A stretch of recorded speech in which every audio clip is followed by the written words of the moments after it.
Hey guys, thank you all for coming down today, and let's give a warm welcome to our guest, Adam Belanoff. Thank you, guys. Adam is a seasoned TV writer, producer, director. In fact, there probably isn't a hat on the set he hasn't worn. I'd like to talk to you about some boys who've gone missing. Pretty good idea. He's hiding something. We're here to serve a search warrant. LAPD, open up! You expect us to believe that you didn't know anything? Is there something we should know? Sweet desire that you can't deny. So the island is magic. I transform people's lives, almost always for the better. I'm you! I'm you! She face-offed us! This isn't face-off, she freaking fronted us! Okay, maybe just a little bit. It's irresistible. Adam's been a good friend of mine for better part of 20 years now. We met on set of his show at the time. An episode that he wrote of, was The Closer or Major Crimes? The Closer, right.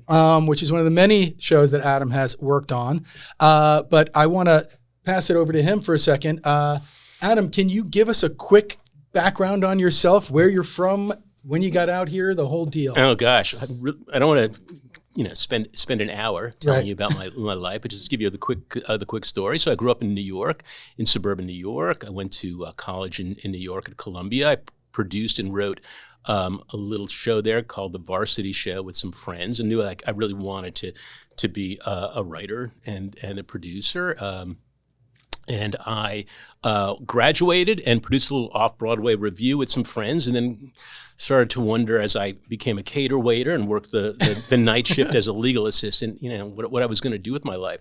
Applied to a bunch of law schools and one film school, which is USC. At the time, my father was 62, was applying to law school. He ended up becoming a legal aid attorney. Well, I told my parents that I would take a deferment from law school while I went to USC, sort of hoping that something would come up that would mean that I actually wouldn't have to ultimately go. And that's what happened. I got a fellowship, writing fellowship at Paramount. They gave me a tiny stipend and an office for a year. How did that happen? How did you get that? Well, it's funny because this particular fellowship only lasted, I think, for 3 years. But Paramount was getting a lot of bad publicity at the time. There was I won't go into the details just a little bit. It was Eddie Murphy had a movie called Coming to America. A guy named Art Buchwald was suing Paramount, claiming that his idea had been stolen. Anyway, there's all kinds of bad publicity. So I think as a way of countering that, they decided they were going to change the narrative, and they interviewed at 5 film schools, 3 on the West Coast and 2 on the East Coast, and took one writer and one director and one producer and stuck us in one big office, gave us a phone, and as I said, a small stipend. But it was a great way in, and that was actually what finally allowed me to say no to law school, much to my parents' chagrin. I wrote a couple of specs, which remains the way you get into the business. Right. I mean, that's really the currency. I wrote at the time two brand new specs for 2 brand new shows, and I assume you guys know what a spec script is. It's like it's a sample that ostensibly could be used as a shooting script. At that time, there was a new show called Seinfeld and a relatively new show called The Simpsons, both in the first couple of years. So I wrote an episode for each, and fortunately found a manager who got me to an agent, and then things started to happen, very quickly. I was very fortunate. But as you hear this, don't gloss over the time when he's telling you he was working in catering. Those are the lean years. What was it that kept you going through the kind of lean times? I don't know who first told me that it's really, I guess it's, there's an expression that Woody Allen, who I guess, I don't know if we can still quote him, but anyway. Canceled or not. Three quarters of life is just showing up. And I really understood that right away. There was another expression. I'm sorry for the people that I've spoken before because I know that I've used this, but it's not just enough to have talent. You have to have a talent for having talent. That is, you got to actually, keep flogging what you've got. Yeah. Or as somebody else, actually, I can tell you who told me this, a great former writer, now therapist to creatives named Dennis Palumbo. Keep giving them you until you is what they want. So I think I understood sort of a combination of all of those things. It was really just a matter through the tough times of continuing to write, continuing to submit, and really, not taking no for an answer. Yeah, I love that quote. It's not just having talent; it's having a talent talent, for having talent. Yeah. Being an acting teacher, I can tell you guys, talent ain't rare. I see a lot of good actors, as you can imagine. You guys are good. I mean, you come to class and don't you look at the person who goes up before you and after you and you're like, damn, everybody's pretty good, But if you don't have a nose for diving into that and giving it everything you have and trying to exploit it to its greatest ability, you're just going to be a talented person that has acting as a hobby, But having that kind of drive and going after it like that is, I think, what makes the difference. Yeah. I mean, nobody likes being the squeaky wheel. Nobody likes being aggressive to the point that, you're afraid you're turning people off. But, you really have to keep knocking on those doors. You have to stay connected. Got to be your own greatest advocate. Yeah. What is a piece of advice you would have given to your younger self now? Yeah.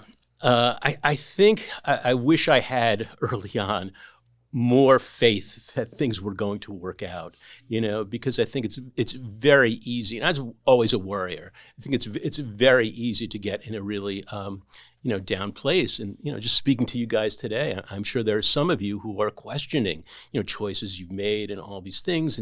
And I think that, if you keep trying hard, doing good work, giving it your all, things really will work out. I mean, I just have this inherent belief. And so, if you're in that place, hang in there. I can't tell you, I've been doing this, it's coming up on 35 years. There's been some very high times and some very low times. And I think that, if you're in, the latter, one of the lower times, just, hang in. Things will turn, Yeah, it is definitely cyclical. And that's for everybody. All of the actors, I look at some of the huge stars that we have, like John Travolta, tremendous star, right? But there was a period of like 5 years where that guy couldn't get arrested. And it wasn't until Quentin Tarantino brought him back in Pulp Fiction that all of a sudden we're like, oh, I forgot how cool John Travolta is. As actors, you're going to find those nadirs as well as those peaks. So it helps to have that strong belief in yourself, and push through. And virtually everyone I know who has, worked for an extended period of time has had to reinvent themselves. I mean, you mentioned on the acting side, that's, John Travolta, obviously, starts as a heartthrob and eventually becomes a character actor. And Leslie Nielsen starts as a dramatic actor and ends up as a comedic actor in all the Airplane movies, Yeah. Absolutely. And, I had 10 very good years writing comedy.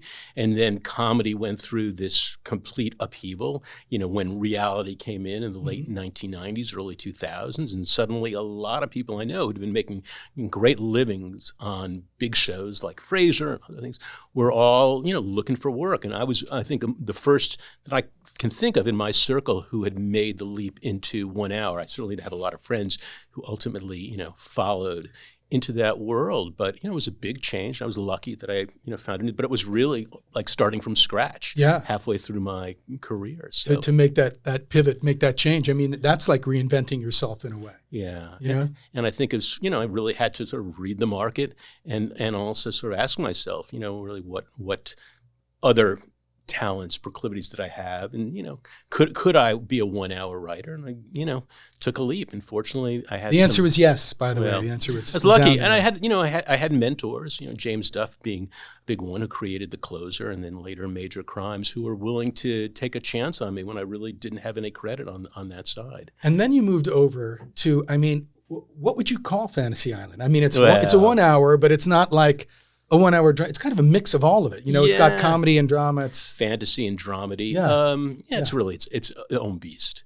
I will say, after roughly 15 years standing over dead bodies or people made up to look like dead bodies in the middle of the night on some really seedy corners of LA, in LA, it was nice to be on the beach in Puerto Rico. Refreshing. For a couple of years with generally pretty happy stories. Yeah. Murder definitely will get into your mind over time. And suddenly every time you hear a story, especially a really dark, depraved one, you think, how could we some of those Fantasy Island episodes had it too, a little bit. It did go to some edgy places too. But anyway. Well, I know that everybody is excited to have you here today, and I'm sure that we have some questions from the audience. So let me let me start. Leighton? Nice to see you again, Mr. Belanoff. Thank you so much for coming down. I really appreciate it. So my question to you is, as a writer, how do you really know that you've written something that you are, one, passionate about, and two, you know people will dig it? You know, like, is there a formula for that, or is it in your heart? You know, I think that when you sit down and start to write, you really have a sense of if it means something to you, if you're in an area where you are exploring, excavating something that is meaningful to you. It's quite likely, from my experience, that other people will find it meaningful. I'll give you an example. So I told you about the spec scripts.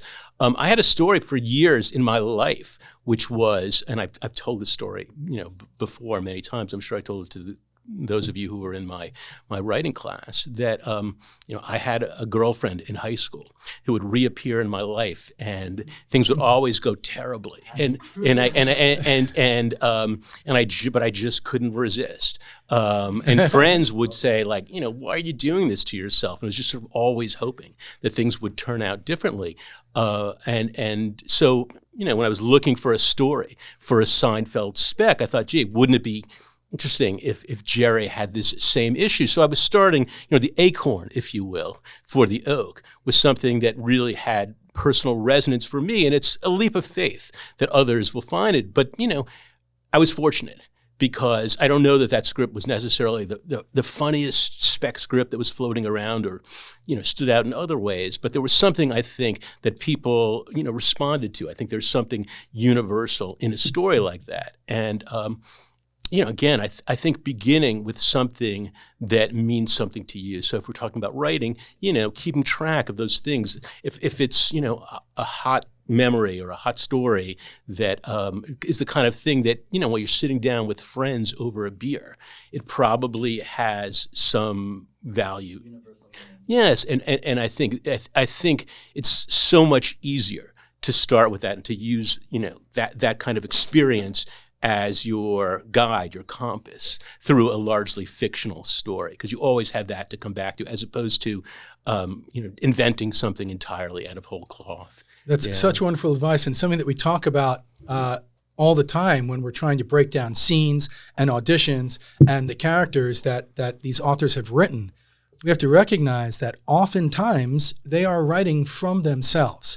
Therefore, if you are the smart actor that is able to find a really personal choice that plays universally, if it strikes a chord with that writer, you know what I mean? They're going to be like, oh my God, they get me. They get me. So you got to dig deep, not just try and be truthful and real and genuine and believable. I mean, congratulations, actors. That's step one. But, if you're able to move the audience, and especially move the writer, you'll start getting hired.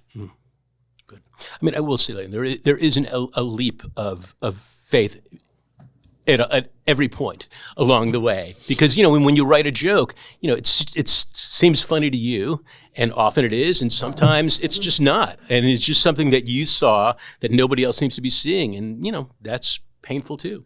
Yeah. When you're sitting in front of an audience of 400, and here comes the joke you thought was going to kill, and it just lays there. It happens to me every night in class, as they can attest to. But let me go first to our people who are Zooming in if they have a question.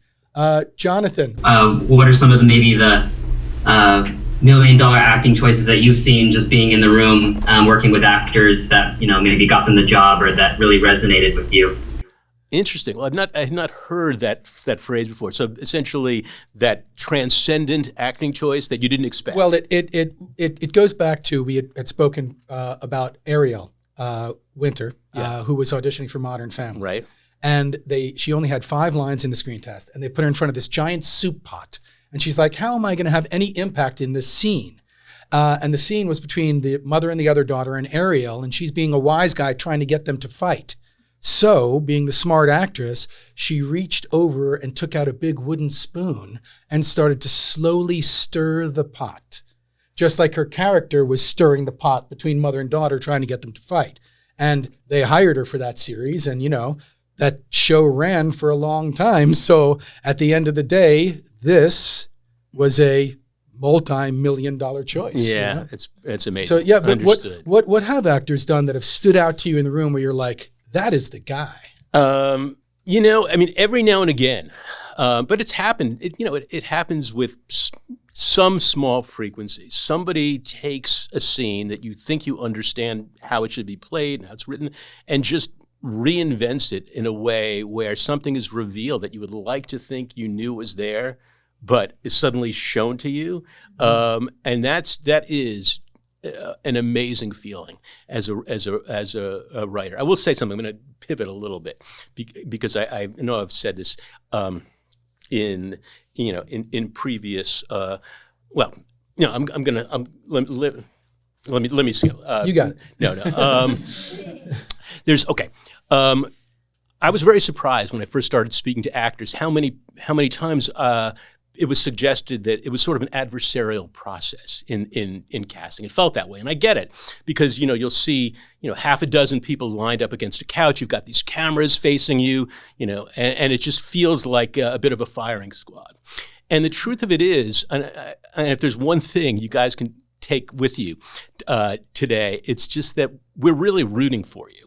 Okay, again, I know you guys have heard me, some of you have heard me say this before, and it's not because we're such, magnanimous people. I mean, I'd like to think some of us are good folks who are just rooting for you because we're rooting for you. But truthfully, if you're a writer, producer, and this is an episode in pre-production, you have 14 different things to do that day.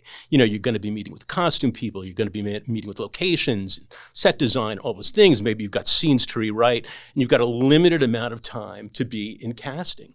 So when somebody comes in and does a wonderful job, it's such a relief because it's one less thing that you have to worry about. You go, and also here's another part of it, which I think is equally important, is that writers are infamously insecure people. And until you actually hear your scene read by an actor, there's always the question if it actually works. I mean, you're often thinking that again, it's like that leap of faith, with a joke or with anything else, is this going to play? And when an actor shows you that it plays, and sometimes when this has happened often, they play it better than you imagined, it is it's beyond relief. It actually, it's one of those reminders of why you got into this. Again, because there's so many things that, are not fun.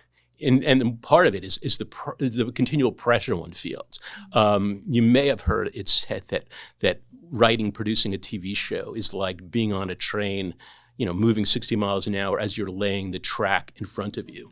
And that's really true. There's such little room for error because you're on that schedule and the machine has to be fed.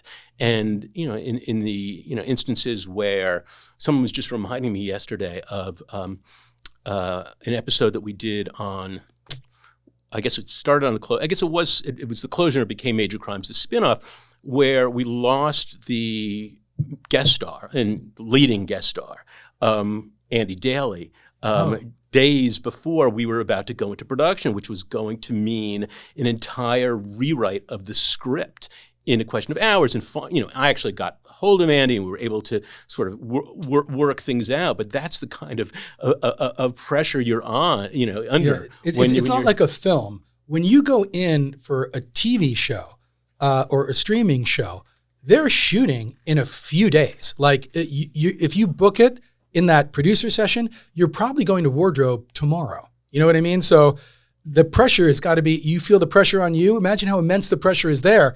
They've only called back 15 actors.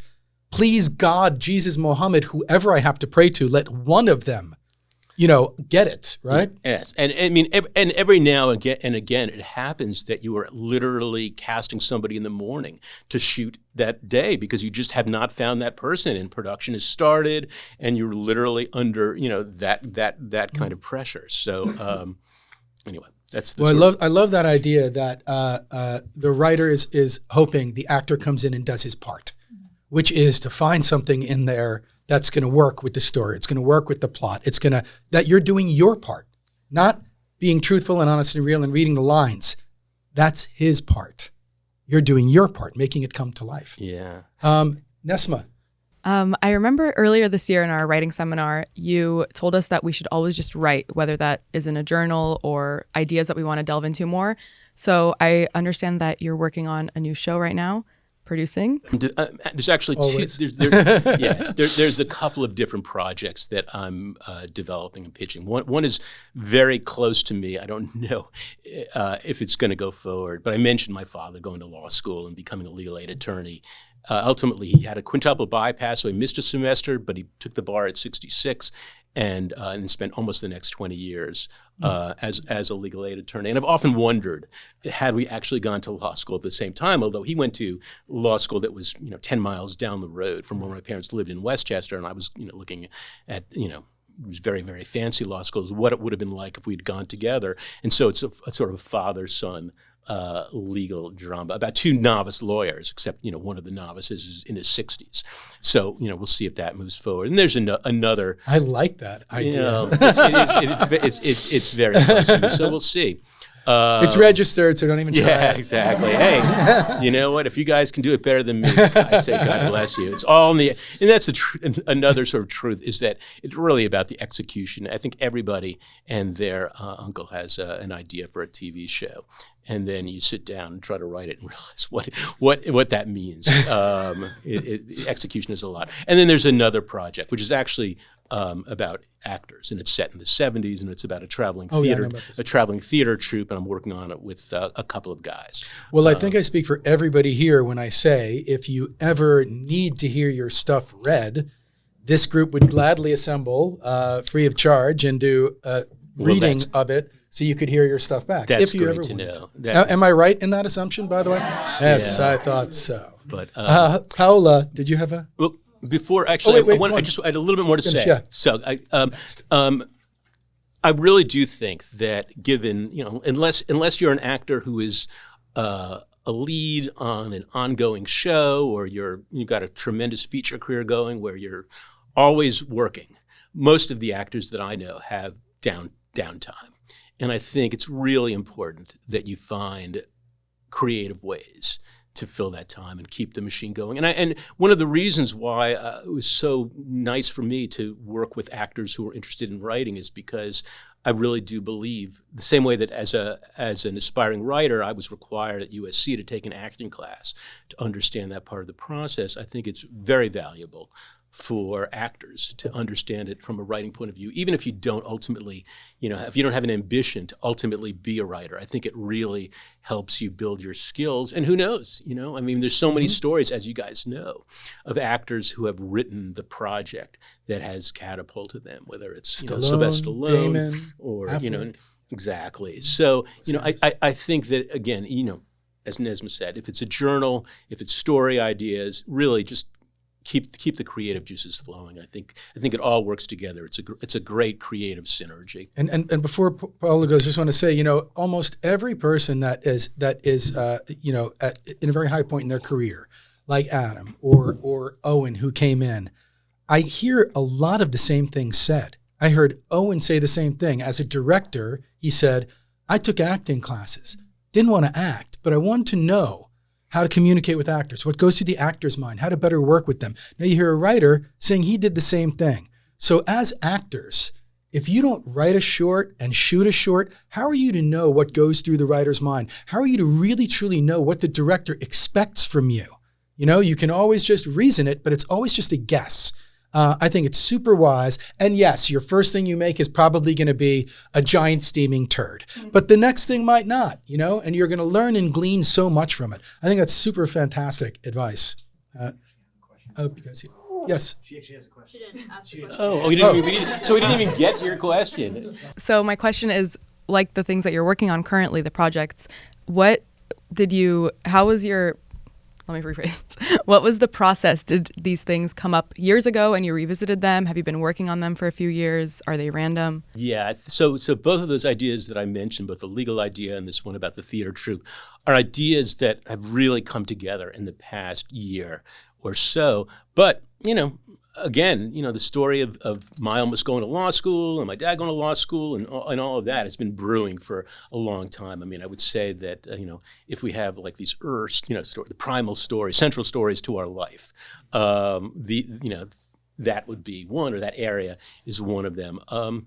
Also this theater troupe idea, I mean, I have been fascinated for years and years, just as a theater nerd, thinking about Juilliard and that first group, that Patti LuPone and those guys and Kevin Kline, and how they formed a company. Robin so it was Williams. very, so again, it's something that I've thought about. So when Is that Atlantic Theater Company? Well, no, this is actually, it was called the Acting Company. First it was the Juilliard Acting Company, then it became the Acting Company. There's still, I believe it still goes to this day, 50 some odd years later.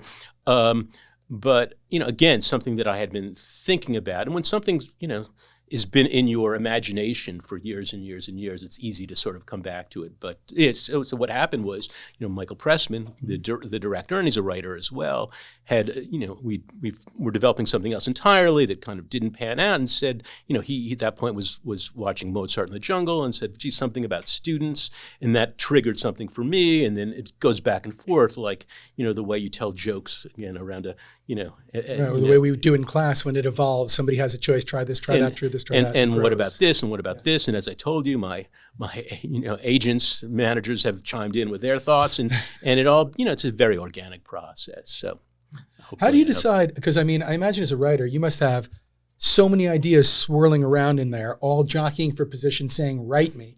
How do you decide which one gets written? Honestly, or is inspiration tough to find? Well, I mean, I think knowing what working on a script is going to take. I mean, I think there is a lot of ideas that are floating around, but very few that I actually think are worth committing at least a few months of my life to. I mean, I think there are people out there who truly do have, idea after idea and after idea, and I wish I was one of them. And people who write much more easily than I do. I mean, for me, it feels like often like baking a cake one crumb at a time. It's not like I can just mix the batter and pour it. I'm literally going this, and it can be a bit of a struggle. You find periods of great inspiration and then periods of dryness? I think that the more I write, and that truly, like, it's really about getting into that daily process. It's just so much harder to start anything from zero. And that's great. The more I write, the more I write. You guys can take that too. The more you act, the more you act. Yeah. I have a good friend, John Rogers, is a very successful writer, created the show Leverage, and co-created it, and a number of other things. And his motto is always ass and chair equals pages, and that's, no doubt about it. And, I think John would say, not all of those pages are going to be great, but it really, is a matter of keeping it going. And for those of you who are in my writing seminar, how much I believe in Stephen King's sort of process. And by the way, if anyone's just sort of even thinking about writing, his book On Writing is probably the best book I think out there, although it's not specifically about writing TV or film, but just about his own process. You're right. He's my favorite author. Yeah, he's a phenomenal author and somebody who's very prolific, and it's really about writing consistently. I mean, we had a tremendous head of USC Film School when I was there, sadly passed away not long after I graduated, named Frank Daniel, who was Milos Forman's mentor and goes back to Prague and the state film school there. Anyway. He was former directed Once Over the Cuckoo's Nest and Peter vs. Larry Flint, and just really great. Frank was a brilliant analyst of film structure and great in terms of helping people along with the process, but said, look, if you write 2 pages every day, that's 3 feature scripts a year. Or that would actually be, let's see, did I get that right? Yeah. If you write 1 page, if you get 3. If you write 1 page a year, that's 320-page scripts. So I can do some math. Anyway, and it's just about writing consistently. Yeah, that's it. Paola, then Hazel? I heard you talk a little bit about Fantasy Island. I am from Puerto Rico, and I am very intrigued to hear about how was it like filming in Puerto Rico and maybe some of the differences, filming over there versus like in LA over here. And then my other question is if you as a showrunner have any best practices for actors on set. Okay, I'm going to start with the second part first and just say, and it seems obvious, just be prepared. Show up early. All of those things. I mean, I told David this story. I remember it once. We had a very famous and wonderful actor. Were you around for this? I was there. Okay, so you were there. I guess I'd forgotten that you were actually there. I mean, an actor that all you guys I think would know, and he's great. So we had this amazing actor, and we had, I think it was 6 episodes. And then we got to shooting his first scene, and it was instantly apparent that he had not read the material, much less memorized it. And I think he was just hoping to sort of pick it up in the moment. And we had to scramble and kind of made do. And then eventually, or not probably sooner than later, we realized we would just call him in hours early to have a PA run lines with him. And then we ended up getting rid of him, I think, after 3 instead of 6 episodes, just because, doesn't if you're a wonderful actor, but you don't know your lines, you just can't work with that. Just because it's the second time in a row that somebody asked somebody, an industry professional, what is super important to you when the actor comes to work? And it's the second time they said preparation, that they are prepared, 100% prepared. Yeah, I think it really is. It is key, obviously. And, the other thing, too, is that, and we talked about sort of how the casting goes, and that, I have seen actors come into casting, great actors that I was so excited to, and they were not prepared.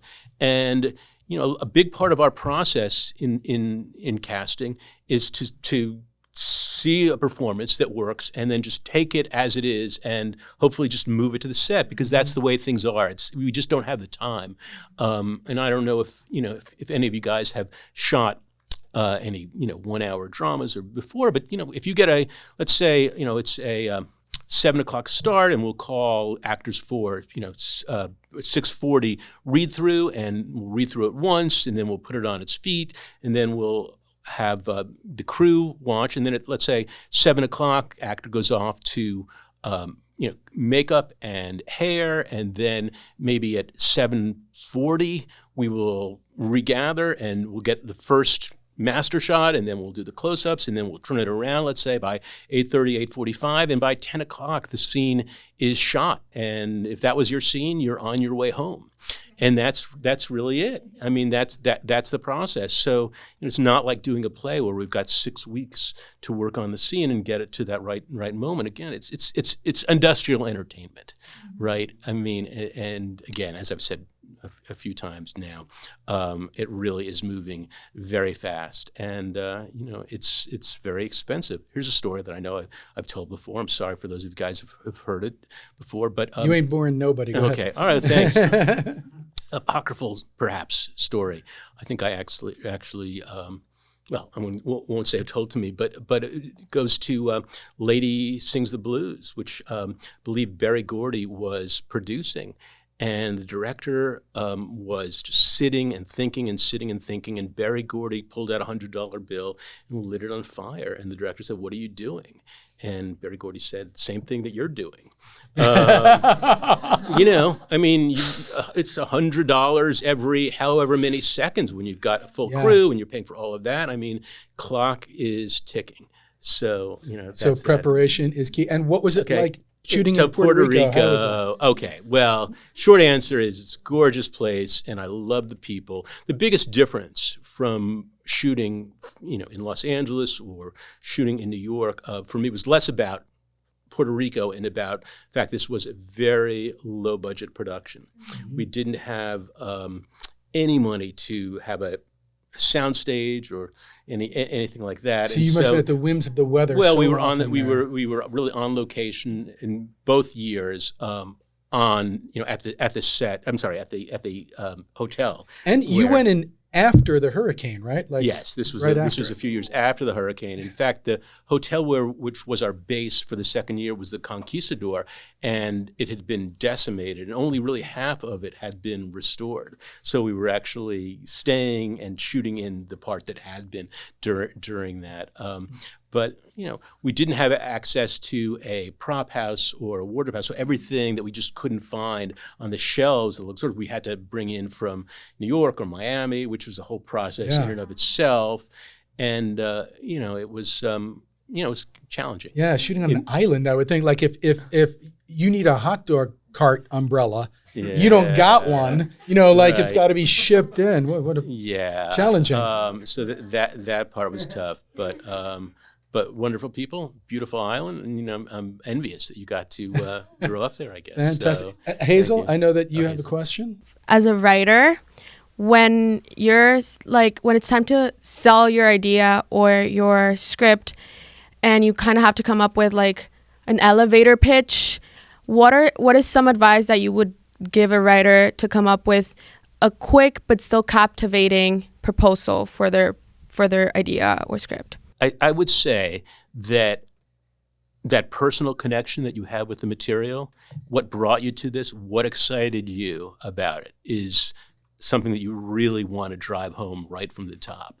Because whether it's a producer or whoever is going to be listening, they're really going to want to know why they should be listening to this. And if you can say, this is a story that I had to tell because this happened to me, this happened to my family, this comes from, a deeply emotional and personal place, you're much more likely to get them hooked from the very beginning.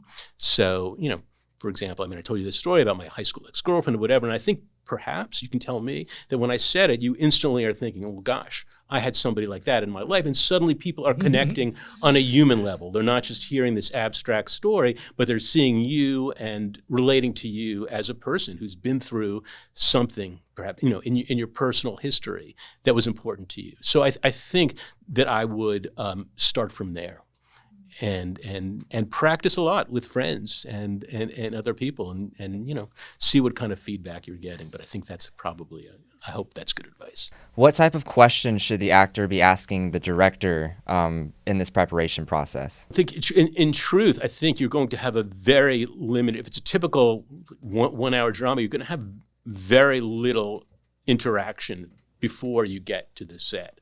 And I think be very specific. And I would say this also goes to casting. My advice, and I have given this every time I've lectured here, is you're not going to there's a lot it's probably going to be unanswered within the size that you're getting. This may be a show that hasn't even shot a pilot yet. And unless you have some inside contact, you're not going to get a lot of other information about what's going on. So you're going to be forced to make choices somewhat blindly. You're going to analyze and try to figure it out, but you may just have to make leaps.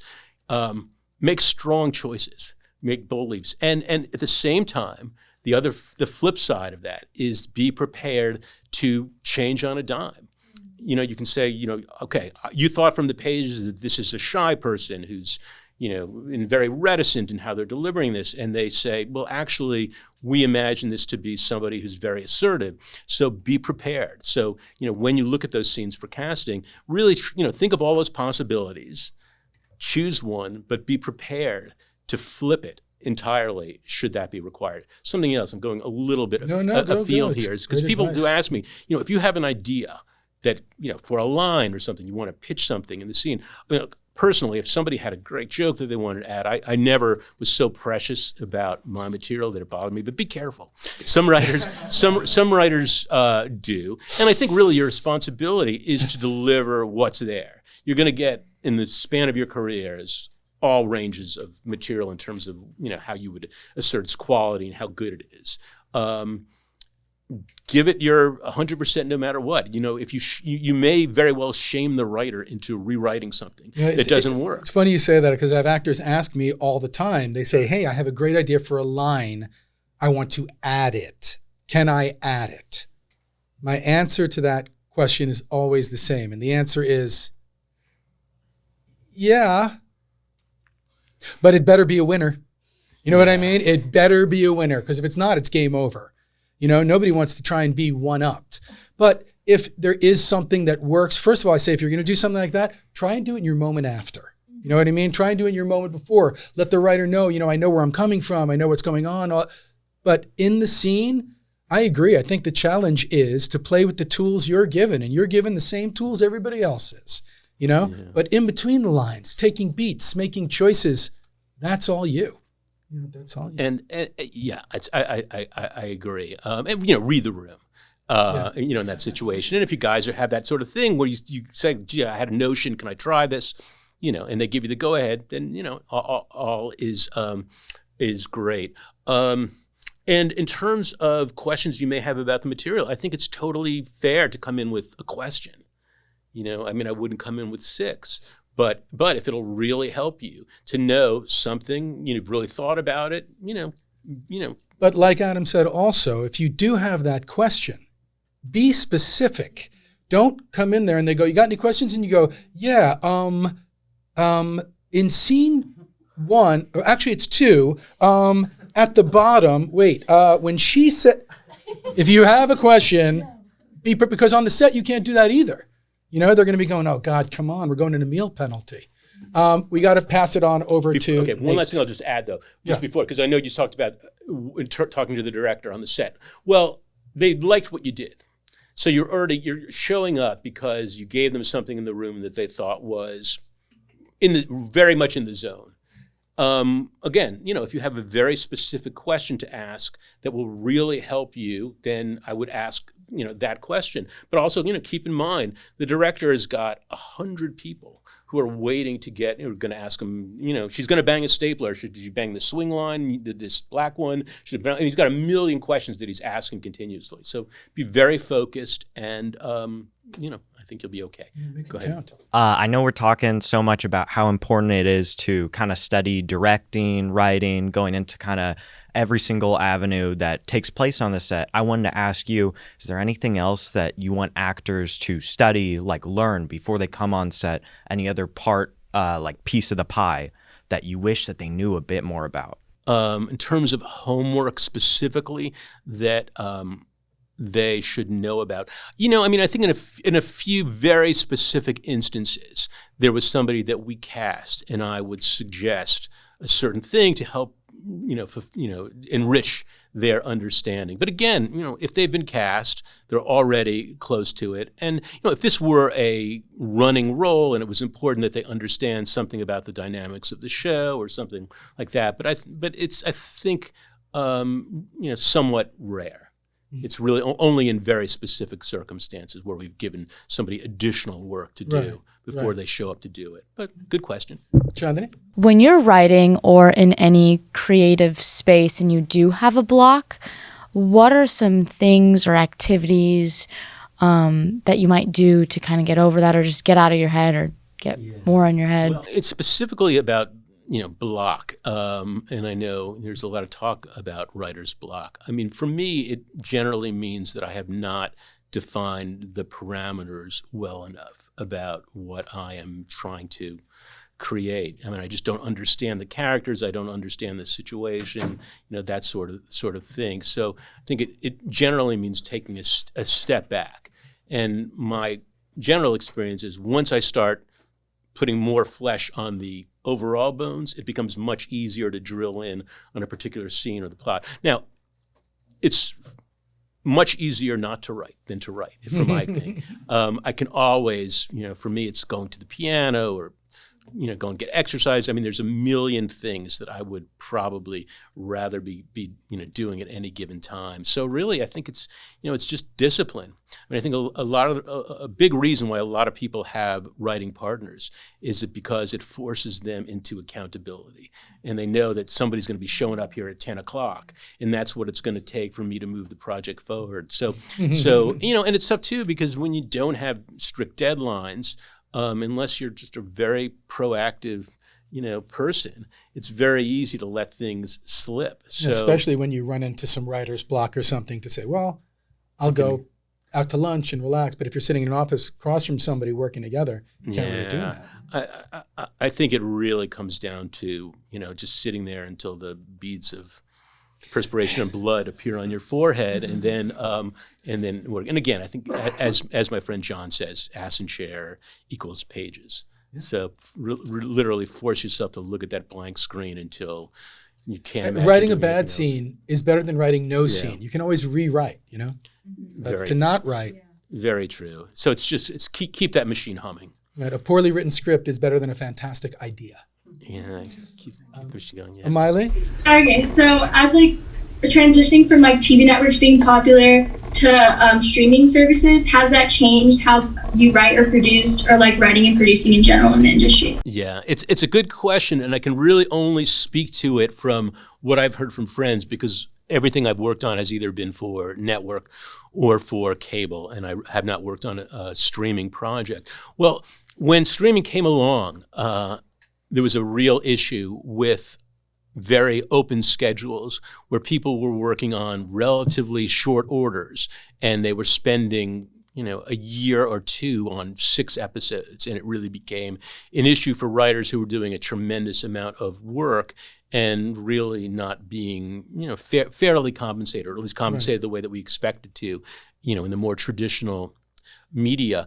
And that was a big part of the last couple of Writers Guild actions. The actors feel the same way, that because now it used to be you did 22 episodes of a show. Yeah. Now you do 10, and they say you can't go do another show.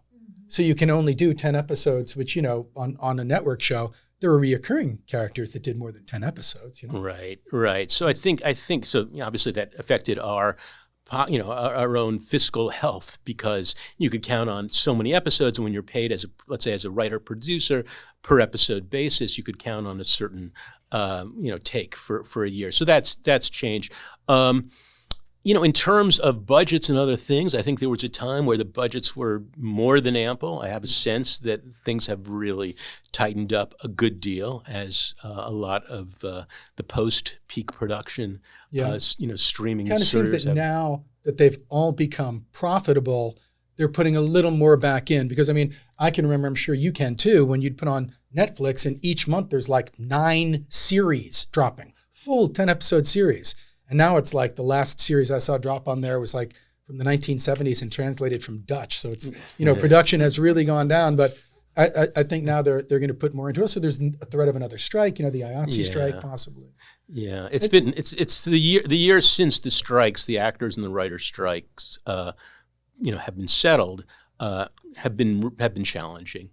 Also in the line with what Miley was asking as well, when you would write, if you're writing the closer or major crimes, formula crime drama, or courtroom drama, you have to kind of write in these builds and peaks to go to commercial and come out of commercial and come back in. When you're writing for streaming, the ins and outs aren't quite as clear to me. It seems most people, let's see a show of hands. How many of you get your streamers commercial free? How many of you have commercials in your streamers? It's about half and half, so it doesn't seem as important as it was. We really did talk a lot about our act breaks, for example, on what we were sort of ending with, and was it a big enough sort of cliffhanger to lead you in? I think that in all cases it's rising action. So whether or not you're going to break to commercial or not, does every scene sort of take you to a deeper place? It must be nice not to have to think about commercials, because that was always really the bang, and squeezing into whatever was going to ultimately be 42 and a half minutes or something. And now those times are more flexible. So, when it comes to streamers, some of the episodes, because my daughter did a show on there for a long time, and on her show, Evil, some of the episodes are, 48 minutes, and some of them are an hour and 6 minutes. They don't have to be exactly 48 minutes long, so you can drop in the commercials and all that, so I think a little more freedom. Yeah, I never had that luxury in all the years that I worked in TV, where we were just not fighting the clock. So it's coming for you. Envious of those people, yeah. I guess so. Miranda and then Andrew. So I write a lot as well as acting, but I tend to come up with different ideas based on things I've seen or a lack thereof in, different trends and shows we're seeing on Netflix or network shows that are still going on and different takes on those. Do you feel like you write more towards a lack in trends in media or more of following the trends in media? Do you kind of edit them, tailor them, pick which projects you want to work on now or save some for later? That is, I think, one of the eternal questions that writers who want to sell material, are always wrestling with. Is do I write towards it, or do I try to zag when everybody else is zigging? I guess you'd say. I think that, again, I guess I said this earlier. Your orientation should be toward what interests you, what you feel particularly passionate about, and as much as you can to try to put aside the trends, because they'll change. I mean, by the time the script gets out there, or by the time you have an agent trying to sell it, that particular genre can be old, and maybe it'll come back in again. But I think the thing that lasts is a story that is meaningful and personal, and that will always, I think, have a shot. So, it's impossible, I think, to write for this market and not be aware of what the market is doing. But again, I think that should be in the background as you move forward. So my general thought. My question is, what initially kind of piqued your interest to pursue the fields of writing and producing? And how important has adaptability been for you? I know you touched on it a little bit with the streaming services, but how important is that for writers and actors in, being able to adapt to drama or different scenes? Well, I have to say, coming out of college, I knew I wanted to be in the business. And probably if I had an uncle who was an agent who could have gotten me in the mailroom, you'd probably be talking to an agent today. I did have a desire to do something, creative, and I had been doing, writing, although it was primarily sketch comedy at that point. But I recognized, I think, or believed that the business was, again, fingers crossed, democratic. And that as somebody completely on the outside, I could write my way into it.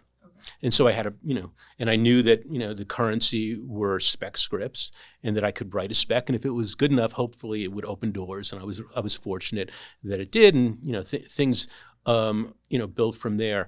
I'm going to sidestep a little bit and then come back to your question in terms of adapting. Because when I first got into the business all those years ago, before most of you were born in the early 90s, it was all about writing specs for existing shows. As I said, Seinfeld and Simpsons. Over time, it has become a desire for people to write original pilots for non-existing shows. Basically, write something that's entirely original, which is, by the way, infinitely more difficult. It's much easier, I think, to come up with a story for a Community or a Parks and Rec than to come up with Parks and Rec. Or follow trends. Right, exactly. But one of the things, and I guess this is a good thing, that showrunners, producers realized, is that you could train people in the format, that what you were really looking for was an original voice. And so by the time I was 15 years into my career, I was meeting a lot of people coming in who had written a great one-act play or other things and clearly had a voice. And so, we could, and I could be part of that, helping, acclimate them to the process. So getting back to what you were asking, I think there's a continual method or a continual need to adapt to whatever specific, format that you're in.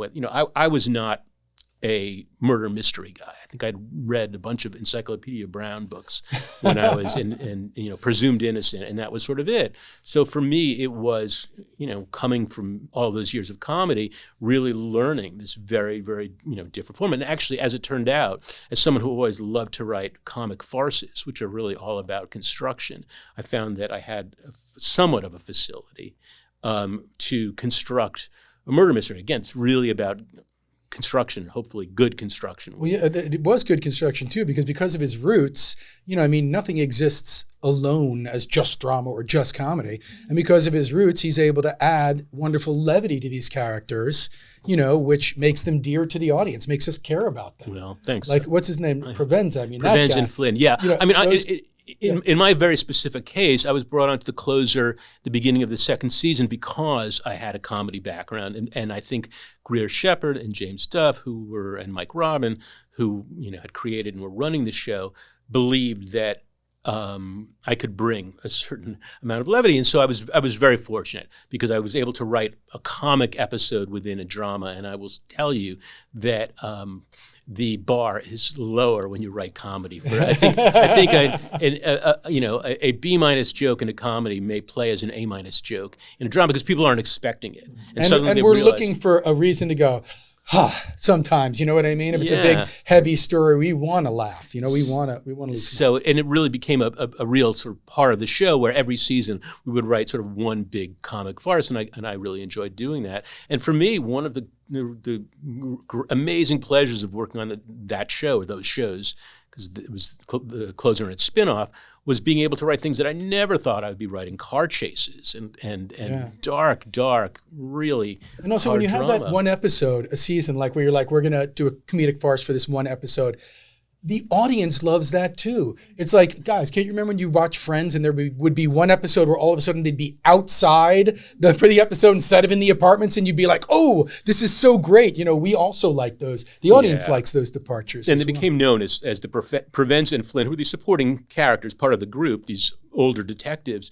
And they were so successful at the time that we created a spin-off. Show. Yeah, it ultimately did not go, but it seemed like there was really an audience for just those comic episodes. I mean, like I would argue that Major Crimes was almost Provenza and Flynn's show too. You know what I mean? They're so heavily featured. It's true. I think in the spin-off, it really became a much more even sort of ensemble. We really were able to build all the characters up. Last question, Dylan. My question for you today was, you're talking about with TV, you have to rewrite, and sometimes it's very last minute. So have there been times with a climactic episode or the final episode of the season where maybe you do want to go off of the buzz of the audience, or you kind of got to check it closer to the end, where you've kind of had split endings, or like you have a plan for how a scene's going to go, like one or two plans, like, because it's so last minute, you're like, well, I know producers are going to be, or whoever, studio execs are going to be iffy about this route we go. Like, do you have to write? At the end of the day, or the beginning of the day, those pages are going to go down to the set. Choices going to be made. And yes, I mean, I think we have gotten down to some very big choices relatively late and had big arguments. Okay, so let's just talk about the process of writing. For a TV show, you may have a writer's room with 8 to a dozen people in them, and you've got a showrunner, or sometimes it's a team of showrunners. So you got a lot of people who are contributing their voices. And I can remember, a very heated discussion that I had with James Duff, writing an episode where Kira makes so this is Brenda Lee Johnson. She leads this homicide squad, major crimes unit, I guess. And so, or it was originally called Priority Murder Squad, I guess. But anyway, there is this horrible serial rapist, and she makes a deal that if essentially he confesses, he can stay where he is and not be sent back to California, or I'm sorry, he can stay in California where he's likely not to get executed and go to Texas instead. And at the very last minute, she reneges on it. And we really went back and forth, and finally James agreed.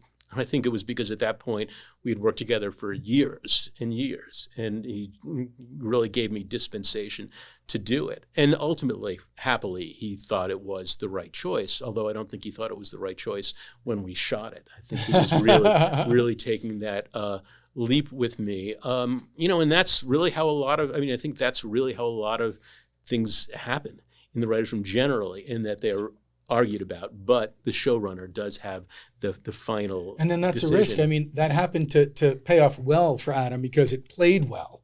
You know what I mean? But had it gone the other way, that could pack your bags. Right. Yeah. I mean, yes.